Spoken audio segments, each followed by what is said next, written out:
If you've ever been using positive affirmations to try to change your life and you found them very difficult to believe, I'm going to explain why and tell you exactly how to fix this because what you're doing is actually energetically more harmful than helpful.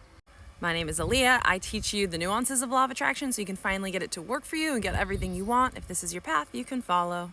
So if you've been on your path, one of the most harmful things you can do is actually to say positive affirmations that you don't genuinely believe. You'll hear a lot of teachers tell you to just keep saying them and eventually you believe it. Maybe sometimes, but that's not really how it works. If you're saying a positive affirmation you don't believe, you're actually activating doubt. You have this little brain gremlin that pops up and says, that's going to be hard, that's going to be difficult, that's never been your experience, does this even work? And if that doubt gremlin is activated, then you are activating doubt, which is the whole opposite of the exercise. So this is first validation to let you know that your little hunch that these positive affirmations aren't working is correct. If they don't feel like they're working, they are not working. Affirmation means to feel affirmed. So if after what you say you don't feel affirmed, meaning you're not like, yeah, baby, then it's not working. So the practice I suggest is actually to edit every single affirmation. And let's say you've chosen an affirmation and you've tweaked it a little bit and you're saying it and you want to know if it's going to work or not.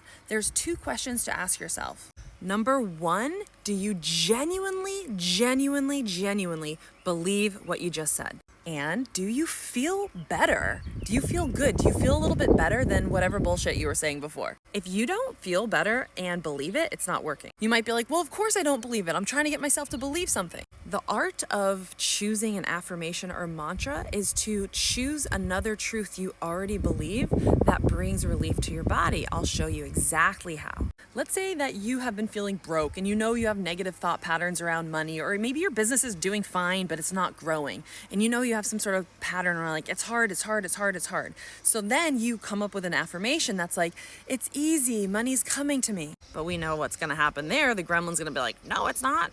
So then what do you say? Here's a few options. I think it is possible.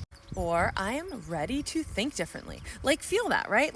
If you say I am ready to think differently, is it believable? Likely you're like, yes, I am ready to think differently. And number two, do you feel better? Likely the sentiment of I am ready to think differently about money, about growth, about my business feels better than just saying, it's hard, I can't do it. So the idea, the power move here is to go gentle, my loves.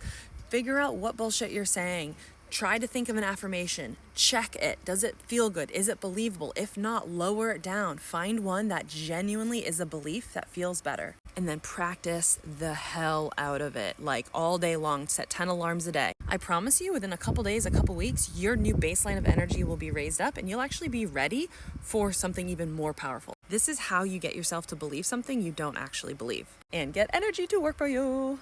So my loves, if you like my style and you want more, then I suggest going and grabbing my free abundance meditation where I can walk you through really much more deeply how to shift your energy on abundance, which is of course money, but all things abundance. So go to the bio, that cute little face right there, and there's a link in there. It says Linktree. If you click there, you'll see abundance meditation and you'll love it. See you.